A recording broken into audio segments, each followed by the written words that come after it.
Hi, this is Michael Hayter from Expanse VR, and this is my first devlog for Project Titans, the working title for our first-person shooter slash tower defense slash VR game. So the devlogs are going to be sort of split into two parts. If you are just a gamer and checking this out and wanting some information about the game and where we're at, just watch the first half. The second half, I will get into a little bit of details about what's going on behind the hood. So if you're into Unity and you want to see what I'm doing, stick around for that part. Or if you don't care about how the game is and just want to see how we do it, and jump to that section there. I will put a notation down the bottom about where that is in the comments.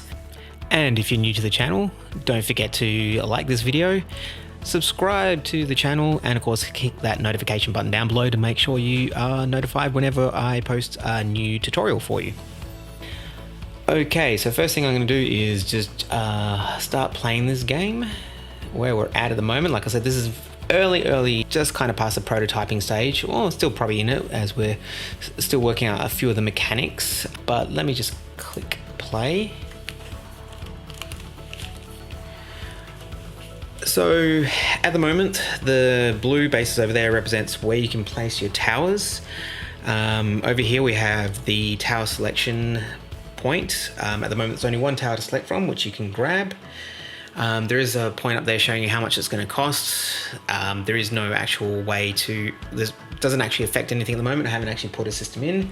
Here's our first mech coming in, and as you can see where I place it. I drop it down and straight away the gun starts aiming. Above it, that little bar there is the ammo counter, and we do have a health counter above the mech itself. These little cases over here we've added in this week is the temporary ammo boxes. You can see a little box there with a lid. And if you bring it over to the tower, you can drop it in. And there it goes, it adds to the ammo. The mech itself at the moment has just got a simple script where it just walks from point A to point B, has no AI attached to it whatsoever, but it will eventually fire back upon the towers itself and on the player, being yourself. I guess another point to have in here is that one of the other game mechanics that we will be having in, you sort of half implemented at the moment, is that these towers that you pick up, or when you purchase them, you can actually also fire them like a gun, which I think was pretty cool. And same thing over here, you can just place it over here. You normally can place it over here. What just happened there?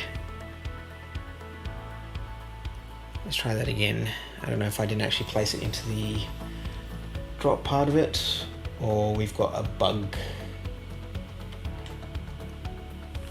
Ooh, okay, we've got a bug there. All right, that's for next week. And the other thing we've got, which is just very prototyped at the moment, is these are our shield upgrades for our tower. So you come over here, place it down, and boom, we have a shield. But again, no implementation of it yet, just simply added it in. So that's pretty much it that we are at this stage. This week we added in the status bars for the ammo and the health. Also added the fact that it now damages the mech itself when the gun fires on it. So let me just jump out of the game. So what I thought I might do for this week is just go through one of the systems that were implemented, and probably one of the more interesting ones this week was the status bars, simply because the way we went about doing it, we used shaders to do most of the calculations and used a plain game object to display that shader. So for instance, if we go over here to our mech, our first one here, we can see the health bar.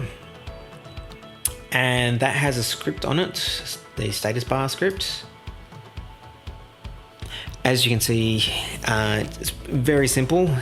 All it does is on enable, it sets a reference to the renderer, and then every time that we need to do an adjustment to the health amount, we just call this function here, set, oh, I've actually got it set health bar. I need to rename that to just set status bar because we're using it for different things.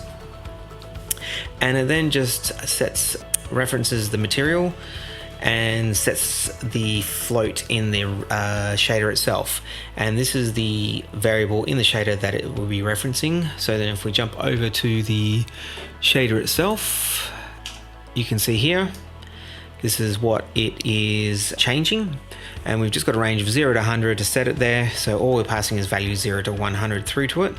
And the vertex shader portion does very little. It's the fragment shader itself that does the bulk of the work. And before the fragment shader, I have two custom functions that we use. So if we look at this first line here, this is just getting the texture which we're using for the border. And the two main ones that do most of the calculations is this first one here, where we combine the color. And this is combining the color of the fact that when it goes from enemy health bar status, yes. So here we've got two different colors, green and red. And what happens is we've got a cutoff for when it stays green all the way up until this max health cutoff, which is 50. And then as it goes from 50 down to 20, it's gonna lerp between the two colors here, between the green and the red, until we're down to here. So that's, nice little simple effect. This health bar obviously will get a few more effects and stuff added to it later on, but for the moment it does the job, and it's quite visual. So that's what you can see there. You got the minimum cutoff, the maximum cutoff, the minimum color, and our health that's been passed in from the script. And this is what goes into the my remap function back here. This is doing an inverse lerp to check for the cutoffs. And then it's lerping between the result, it's lerping between the two colors based on that result of the inverse lerp. And that's what this inverse lerp here is doing, because GLSL doesn't actually have its own inverse lerp function, which is quite silly, as it's a very, very useful one here.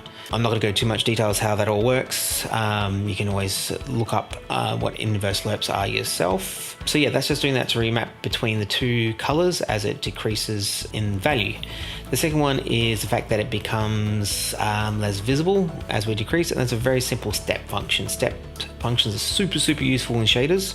So all we're doing is passing in the X coordinates of our UV and the health amount, which we are dividing down from 100 by 100 to give us a value between 0 and 1, because our UV is obviously a value between 0 and 1. And all that happening is that it's checking to see what this value is. So say for instance, we're at 50% health. So we've got 50 is in here, so obviously the value is going to be 0.5. So all that's going to do is every UV with the step function that is above 0.5 will become a 0, and everything underneath will become a 1. So steps is like a if function in scripting in C#, and I actually will be going into more about that sort of in my shader graph tutorial series, I think in episode 3 or something like that. So check on that one. So that's just telling us what's visible. So these next two parts here, so this part here is calculating the colors, combining them in, so combining our border and the color here. So all that's doing is setting up two parts to it. So we have our border, which is just having the alpha that we've calculated taken away from the combined color. So that's removing the border from it. And then we're working out the border only by, so this here is a 1 minus function, but 1 minus functions are very, very, again, common in shaders. So this is just taking the border away from the color that we've calculated here. This one here is then taking away the internal part from the border itself, and then it's combining those two together. So we now have a solid color of the border and the color bar itself. Sorry, it's like 12:30 in the morning. And then this here is then using the saturate function to then work out the alphas, because you got to remember, as we're decreasing the health bar itself, we don't want it to be affecting the border as well. So that's what this is doing here. And then of course we're just outputting the both of them.